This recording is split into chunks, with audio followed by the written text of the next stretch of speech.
Hello friends, welcome to Balaji accounting. आज हम Tally ERP 9 में इंटरेस्ट कैलकुलेशन सीखेंगे। इंटरेस्ट कैलकुलेशन के लिए जब भी हम किसी पार्टी को यदि सेल करते हैं और हमें टाइम से पैसा रिसीव नहीं होता है तो हम उस पार्टी से इंटरेस्ट सहित पैसा ले सकते हैं। उसी प्रकार हम किसी पार्टी से परचेज कर रहे हैं और हम उनको टाइम पे पेमेंट नहीं कर रहे हैं तो वो हमसे इंटरेस्ट ले सकते हैं। इसी प्रकार यदि लोन का लेना देना होता है तो भी इंटरेस्ट का लेना देना हो सकता है। तो इसके लिए टैली में इंटरेस्ट कैलकुलेशन के लिए आपको सबसे पहले F11 फीचर्स में जाना है। ये रहा दोस्तों F11 फीचर्स। F11 फीचर्स के अंदर अकाउंटिंग फीचर्स में आपको इंटरेस्ट कैलकुलेशन का फीचर मिलेगा, तो अकाउंटिंग फीचर्स में गए। Then active interest calculation, yes. Use advance parameter को भी हम यस कर रहे हैं क्योंकि हम इंटरेस्ट कैलकुलेशन में कुछ एक्स्ट्रा फीचर्स चाहते हैं, एडवांस फीचर चाहते हैं, इसलिए हमने इसे भी यस किया। देन एंटर करके सेव कर देंगे या फिर कंट्रोल ए से भी सेव कर सकते हैं। उसके बाद आपको जिस भी लेजर में इंटरेस्ट कैलकुलेट सेट करना है उस लेजर में आपको या तो नया बना रहे हैं तो क्रिएट में जाकर सेट करना है या फिर बने हुए लेजर में सेट करना है। तो इन दोनों केसेस में आपको अकाउंट इन्फो में जाना है। अकाउंट इन्फो में लेजर में क्रिएट, या तो हम नया अकाउंट बना रहे हैं तो उसको क्रिएट करते समय इंटरेस्ट सेट कर देंगे या फिर ऑलरेडी वो अकाउंट बना हुआ है उसमें हमें इंटरेस्ट रेट सेट करना है तो हम अल्टर में जाएंगे। मान लीजिए हम अल्टर में गए, यहाँ पर हमने रजत एंटरप्राइज से एक लेजर बना रखा है। इस पार्टी को हमने डेटर्स ग्रुप में ले रखा है। इसका मीन्स इस पार्टी को हम सेल करते हैं, तो सेल करते समय यदि वो हमें समय पर पैसा नहीं देंगे तो हम उनसे इंटरेस्ट चार्ज कर सकते हैं। Maintain balance bill bye bill features को यस करना है। हम चाहते हैं कि जितने भी रजत एंटरप्राइज के बिल बनाए सबको हमको separate bill to bill maintain करना है। बिल टू बिल हम अमाउंट रिसीव करेंगे तो वो बिल टू बिल हमें इंटरेस्ट निकाल के दे देंगे कि किस किस बिल में कितने कितने दिन हम डिले हुए हैं, तो नॉर्मली इसे यस ही रखा जाता है। देन डिफॉल्ट क्रेडिट पीरियड, यहाँ आप जितने दिन की क्रेडिट लिमिट रजत एंटरप्राइज को देना चाहते हैं उतने दिन ले सकते हैं। 10 दिन की लिमिट देंगे तो 10 दिन बाद से इंटरेस्ट कैलकुलेट होगा। 30 दिन की देंगे तो जिस दिन बिल बना है उसके 30 दिन बाद से इंटरेस्ट निकालेगा। ये जो डेज दे रहे हैं ये तो हम सामने वाले को परमिशन दे रहे हैं कि इतने दिनों के अंदर आप कभी भी पैसा दे सकते हैं, तो इस दिनों से लेट होने पर ही ब्याज लगेगा। तो 30 डेज दे दिया हमने। देन आपको check for credit days during voucher entry. दोस्तों यदि हम इस ऑप्शन को यस करेंगे तो जब भी हम इस पार्टी को सेल करेंगे यदि उस बिल का पैसा 30 दिन के अंदर नहीं आता है और हम अगला बिल 30 दिन के बाद की डेट में बनाते हैं तो उस केस में वो आपको बिल नहीं बनाने देगा। वो आपको रिमाइंडर देंगे कि इनका पुराना पैसा भी लेना बाकी है। फिर भी आप यदि बोलते हैं कि नहीं कोई बात नहीं हमें तो इस बार सेल करना ही है तो फिर उस केस में वो आपको सेल भी करने देंगे, बट जस्ट आपको रिमाइंडर देंगे कि यदि आपने इस ऑप्शन को यस कर रखा है और 30 दिन की लिमिट दी है तो बिल जिस दिन बना है उसके 30 दिन के अंदर पैसा उस बिल का नहीं आया और आप नया बिल 30 दिन के बाद की डेट में बना रहे हैं तो फिर वो आपको रिमाइंडर मिलेगा, बट फिर भी आप चाहें तो उसे ले सकते हैं। तो फिलहाल हम इसे नो ही रख रहे हैं, रिक्वायरमेंट पर तो आप यस कर सकते हैं। एक्टिव इंटरेस्ट कैलकुलेशन को हम यस करेंगे तो इस पार्टी के लेजर में इंटरेस्ट का रेट हम सेट कर पाएंगे। दोस्तों हर लेजर में आपको सेपरेटली रेट ऑफ इंटरेस्ट का अकाउंट का ऑप्शन पूछा जाएगा। उस लेजर में आपको यदि रिक्वायरमेंट हो तो यस करना है और नहीं हो तो नो रखेंगे। हर लेजर का अपना अपना अलग रेट ऑफ इंटरेस्ट हो सकता है, इसलिए हर लेजर में जिस लेजर में हमको नीड हो हम यस करके उसे सेट कर देंगे। जिस लेजर में हम यस नहीं करेंगे उस लेजर में इंटरेस्ट कैलकुलेट वो निकाल कर हमें नहीं देगा। तो फिलहाल हमने यस किया। Then enter calculate interest transition by transition. हर ट्रांजिशन का इंटरेस्ट हम अलग अलग चाहते हैं। मान लीजिए हमने रजत एंटरप्राइज को 4 बार माल बेचा और चारों ही बिलों का पैसा उन्होंने ड्यू डेट से भी लेट नहीं दिया तो उस केस में आपको इंटरेस्ट कैलकुलेट हर बिलों का अलग अलग निकाल के दे देंगे यदि हम इसे यस रखते हैं तो हम यस ही रखेंगे, अलग अलग इंटरेस्ट चाहते हैं हम। Then override parameter for each transition, यदि हम इस ऑप्शन को यस करेंगे तो जब आप रजत एंटरप्राइज का सेल इनवॉइस बनाएंगे तो उस दौरान आपसे हर बार ये स्क्रीन आएगी यदि हम यस रखते हैं तो, और हम रजत एंटरप्राइज के हर बिलों में रेट ऑफ इंटरेस्ट अलग अलग रख सकते हैं। पर दोस्तों नॉर्मली ऐसा नहीं होता है, एक पार्टी के केस में रेट ऑफ इंटरेस्ट सेम ही रहता है चाहे आप कितनी भी बार उसे माल बेचें, इसलिए हम इसे नो रख रहे हैं। रिक्वायरमेंट हो तो आप यस रख सकते हैं। Include transition date for interest calculation. यहाँ आपसे पूछा जा रहा है कि जिस दिन आप बिल बना रहे हैं या जितने दिन की लिमिट दे रहे हैं, मान लीजिए हमने 30 डेज की लिमिट दी तो 30 डेज के बाद से इंटरेस्ट रखना चाहिए। पर यदि हमने इस ऑप्शन को यस कर दिया तो वो ट्रांजिशन डेट जिस दिन बिल बना या आपने लिमिट दी है 30 दिन की, तो 30 दिन 30वां दिन जिस दिन खत्म हो रहा है उसी दिन से इंटरेस्ट निकाल देंगे, जबकि नॉर्मली 30 दिन के बाद से इंटरेस्ट लगना चाहिए। तो ये डिपेंड करता है आप कैसा चाहते हैं, उसके अकॉर्डिंग वो आपको निकाल के दे देंगे। तो हम फिलहाल यहाँ पर नो रख रहे हैं, इसे भी नो रख रहे हैं। देन रेट ऑफ इंटरेस्ट, आप इस पार्टी पर कितना रेट ऑफ इंटरेस्ट चाहते हैं। हमने ऑलरेडी 10% सेट कर रखा है कि जब भी हमने इन्हें सेल किया और बाहर हम 30 डेज की लिमिट देके आए तो 30 डेज खत्म होने के बाद जितने भी दिन लेट होंगे पार्टी पैसा देने में, तो 10% से वो ईयरली बेसिस पे इंटरेस्ट निकाल देंगे।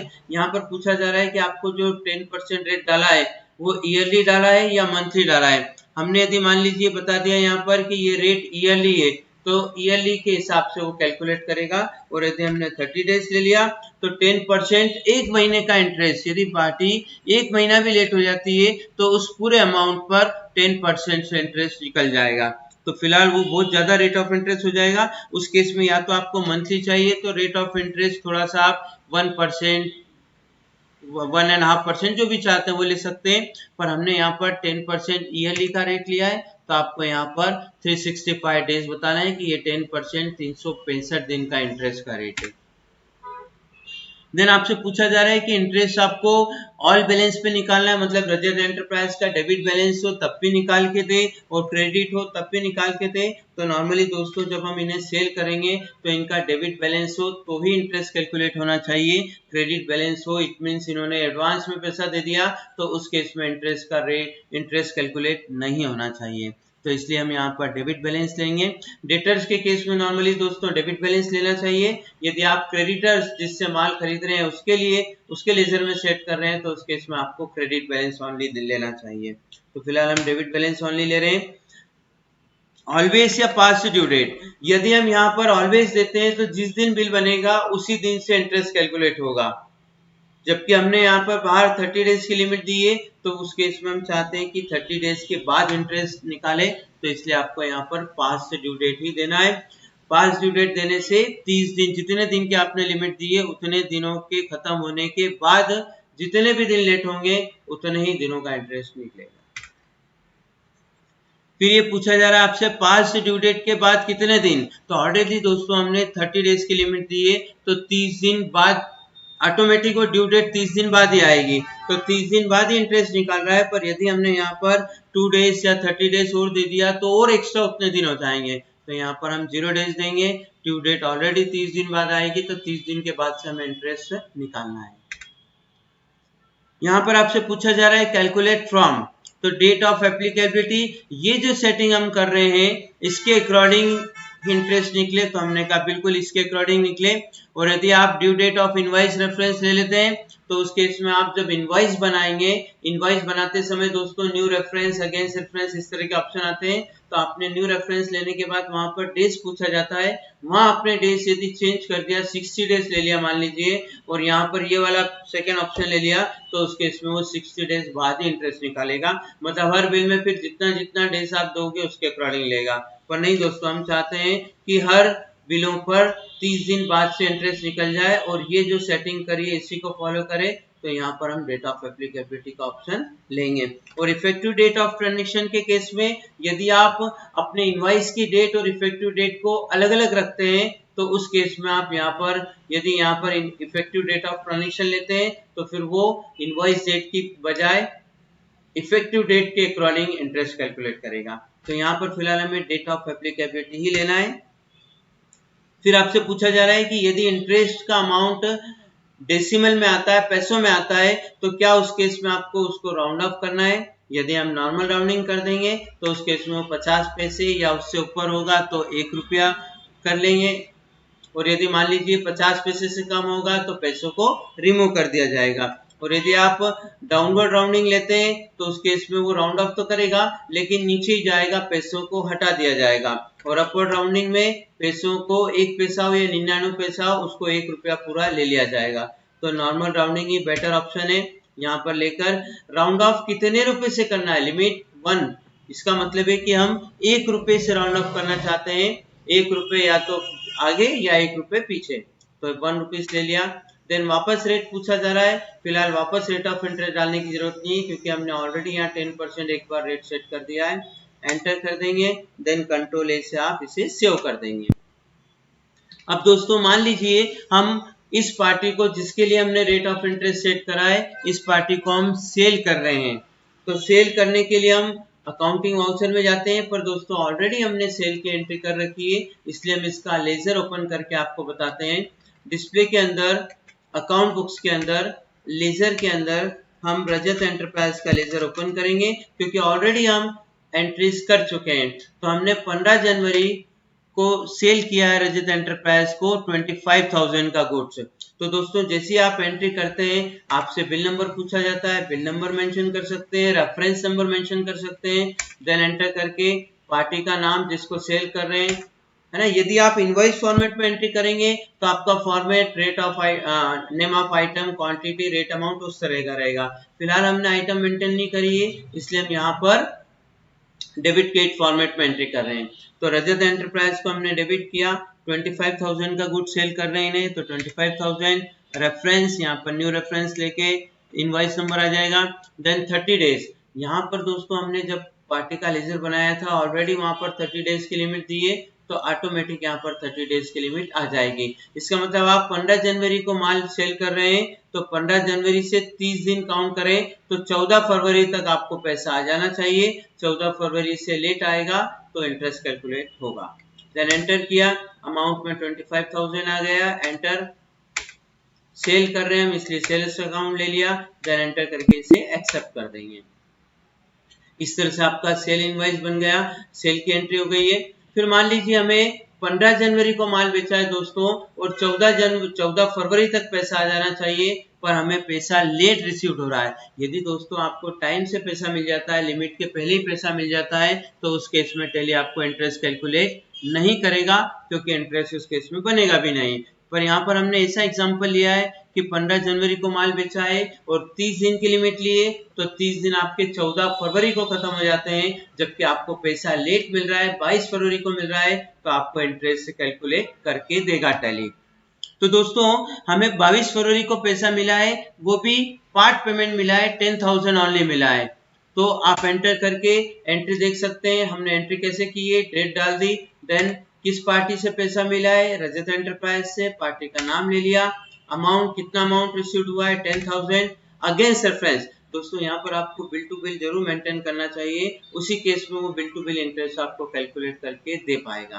तो हमने अगेंस्ट रेफरेंस दे दिया कि हम इस बिल के अगेंस्ट, जो हमारा बिल नंबर 5 था, इस बिल के अगेंस्ट जो हमने 15 जनवरी को सेल किया था, इस बिल के अगेंस्ट हमें 10,000 रिसीव्ड हो गए हैं, अभी 15,000 और लेना बाकी है। देन एंटर, कैश में रिसीव हो रहा है तो कैश लेना है, और यदि दोस्तों चेक से पैसा मिल रहा है तो आप बैंक में ले सकते हैं। देन एंटर करके एक्सेप्ट कर देंगे। फिर हमें दोस्तों बचा हुआ रिमेनिंग बैलेंस जो था 15,000 वो भी हमें रिसीव हो गया है 2 मार्च को, तो हमने 2 मार्च को एक एंट्री डाल दी जहां पर हमने रजत एंटरप्राइज से पैसा रिसीव हो रहा है इसलिए हमने क्रेडिट कर दिया 15,000 से। अगेंस्ट रेफरेंस, इस बिल के अगेंस्ट रिसीव हुआ, कैश में रिसीव हुआ तो कैश ले लेंगे, और यदि चेक से पैसा मिल रहा है तो बैंक से ले सकते हैं। तो मान लीजिए हमें कैश में रिसीव हुआ। नॉर्मली दोस्तों 10,000 से ऊपर का अमाउंट एक दिन में कैश में नहीं लेना चाहिए, बट यहाँ पर फिलहाल हम समझ रहे हैं इसलिए हमने कैश में 15,000 से एंट्री कर दी, फिलहाल हमारा पर्पस समझना है। देन एंटर कर दिया। अब दोस्तों इनसे पैसा तो आपको पूरा रिसीव हो गया, लेकिन दोस्तों पैसा लेट मिला है, इसलिए टैली आपको इंटरेस्ट कैलकुलेट करके देगा। टैली में हमने इंटरेस्ट का रेट डाल दिया है, तो दोस्तों हमें मैनुअल इंटरेस्ट कैलकुलेट करने की जरूरत नहीं है, टैली ने ऑटोमेटिक आपको निकाल के दिया है। उसकी रिपोर्ट दोस्तों कहाँ मिलेगी हमें इंटरेस्ट कैलकुलेशन की, उसके लिए हमें जाना पड़ेगा गेटवे ऑफ टैली में डिस्प्ले के अंदर स्टेटमेंट ऑफ अकाउंट्स में आप जाएंगे, इंटरेस्ट कैलकुलेशन, इसके अंदर इंटरेस्ट रिसीवेबल और पेबल। तो दोस्तों फिलहाल हमने माल सेल किया है और हमें पैसा लेट मिला है, इसलिए हम इंटरेस्ट लेना है हमें, इसलिए इंटरेस्ट रिसीवेबल में जाएंगे। यदि हमें इंटरेस्ट देने वाली कंडीशन हो तो उस केस में हम इंटरेस्ट पेबल में जाएंगे। तो फिलहाल interest receivable, then enter, debtors पर भी एंटर करेंगे। रजत एंटरप्राइज का आपको दिख जाएगा नाम, क्योंकि इनसे ही हमें इंटरेस्ट लेना है, इन्होंने हमें लेट पैसा दिया है। तो दोस्तों देखिए 15 जनवरी को हमने गुड सेल किया था 25,000 का, और हमें जो पैसा रिसीव हुआ 25,000 लेना थे हमें, लेकिन हमें 15 जनवरी को गुड सेल किया और उसकी ड्यू डेट क्या आती है, 14 जनवरी को ड्यू डेट खत्म हो जाती है। मतलब आपने 30 दिन की लिमिट दी है, तो 15 जनवरी से 14 जनवरी तक 30 दिन खत्म हो जाते हैं। तो ये इंटरेस्ट कहाँ से कैलकुलेट करेगा, नेक्स्ट डे से। तो 15 फरवरी से 22 फरवरी। दोस्तों अभी तो आपको कुछ भी अमाउंट नहीं मिला था, इसलिए पूरे 25,000 रुपए पे 15 फरवरी से 22 फरवरी तक का 8 दिन का 10% से इंटरेस्ट निकल जाएगा 55 रुपीज। और फिर दोस्तों आपको मालूम होगा कि हमको 15 जनवरी को 10,000 रुपए मिल गए थे, तो बचा हुआ अमाउंट और कितना लेना है, 15,000। डेली हमेशा रिमेनिंग बैलेंस पर इंटरेस्ट निकाल के देगा। तो आपको 10,000 मिल गए थे यहाँ पर 15 फरवरी को, तो फिर आपको कितना पैसा और लेना है, 15,000। तो 15,000 जो बचा हुआ अमाउंट है उसमें 15,000 पे 23 फरवरी से 2 मार्च तक का इंटरेस्ट वो निकाल के दे रहे हैं। 2 मार्च तक का क्यों निकाल के दे रहे हैं, क्योंकि 2 मार्च को आपको पूरा पैसा रिसीव हो गया है। हालांकि देखा जाए तो आप रिपोर्ट भी 2 मार्च तक की देखेंगे तो भी ये रिजल्ट मिलेगा। हम रिपोर्ट को बेशक चाहें तो 2 मार्च तक की कर देते हैं, क्योंकि 2 मार्च तक हमारा पूरा हिसाब किताब खत्म हो गया है। तो 2 मार्च तक का 23 फरवरी से 2 मार्च तक का 8 दिन का 10% से 33। इस तरह से टोटल इंटरेस्ट 88 रुपीज है, जो टेली ने आपको निकाल कर दे दिया है। टोटल हमें 88 रुपीज इंटरेस्ट लेना है। और लास्ट कौन सी डेट को हमें पैसा मिला है, 2 मार्च को। आप एंटर करेंगे तो आपको दिख जाएगा 2 मार्च को आपको बचा हुआ पैसा मिल गया है। और पार्टी से आपने कहा कि ये इंटरेस्ट का भी हमें पैसा चाहिए 88 रुपीज, तो आपने ये इंटरेस्ट निकाल रखा है। अब दोस्तों आप यदि इसका लेजर ओपन करेंगे रजत एंटरप्राइज को, देखिए डिस्प्ले के अंदर अकाउंट बुक में लेजर में हमने रजत एंटरप्राइज का लेजर ओपन किया। तो दोस्तों यहाँ पर इसका कोई भी बैलेंस आपको शो नहीं होगा, क्योंकि जितने का गुड सेल किया था उतना पैसा रिसीव हो गया है। अब इंटरेस्ट भी हमें लेना है, तो इंटरेस्ट के लिए हमें ड्यू की एंट्री भी डालना होगी। इंटरेस्ट ड्यू बताने के लिए दोस्तों आपको 2 मार्च को हम एक एंट्री डाल देते हैं। यहीं से हम एंट्री डाल सकते हैं, उसके लिए हमने Alt A प्रेस किया और F7 जनरल में एंट्री डालेंगे। एंट्री क्या होगी दोस्तों, आपको रजत एंटरप्राइज से इंटरेस्ट लेना है, हम ये ड्यू की एंट्री कर रहे हैं, लेना है तो आपको उसे डेबिट करना है। रजत एंटरप्राइज डेबिट, कितना इंटरेस्ट लेना है, बाहर हमने देखा था रिपोर्ट में 88 रुपीज इंटरेस्ट कैलकुलेट हुआ है, तो 88 ले लेंगे। देन आपको यहाँ पर न्यू रेफरेंस लेना है, और आप चाहें तो यहाँ पर ले सकते हैं इंटरेस्ट का पैसा लेना है, इसलिए यहाँ पर हमने इंटरेस्ट ले लिया। देन 30 डेज, या यहाँ पर आपको दोस्तों नॉर्मली लिमिट नहीं देना है, इंटरेस्ट के केस में हमको लिमिट नहीं दे रहे हैं, इंटरेस्ट तो हमें आज ही चाहिए, इसलिए हमने 88 रुपीज ले लिया, एंटर। क्रेडिट में दोस्तों आपको इंटरेस्ट रिसीव्ड का लेजर लेना है, क्योंकि इंटरेस्ट आपको पार्टी से लेना है, आपके लिए इनकम रहेगी। तो दोस्तों इंटरेस्ट का अकाउंट बना हुआ नहीं है, Alt C से हम बना सकते हैं। हमने इंटरेस्ट रिसीव्ड नाम का लेजर बनाया, ये आपके लिए इनकम रहेगी, और वो भी कौन सी इनकम, इनडायरेक्ट इनकम, क्योंकि आपको इंटरेस्ट से लेना है, आपके लिए इनकम है। इन्वेंट्री का इससे कोई संबंध नहीं है, इस पर इंटरेस्ट कैलकुलेट नहीं होगा, इसलिए इसे भी नो, देन एक्सेप्ट कर देंगे। अब यहाँ पर आप देखेंगे तो ये जर्नल एंट्री हमने पास कर दी है कि रजत एंटरप्राइज से 88 रुपीज हमें लेना है और इंटरेस्ट हमारी इनकम है, इनकम को क्रेडिट कर दिया, देन एक्सेप्ट कर देंगे एंट्री को।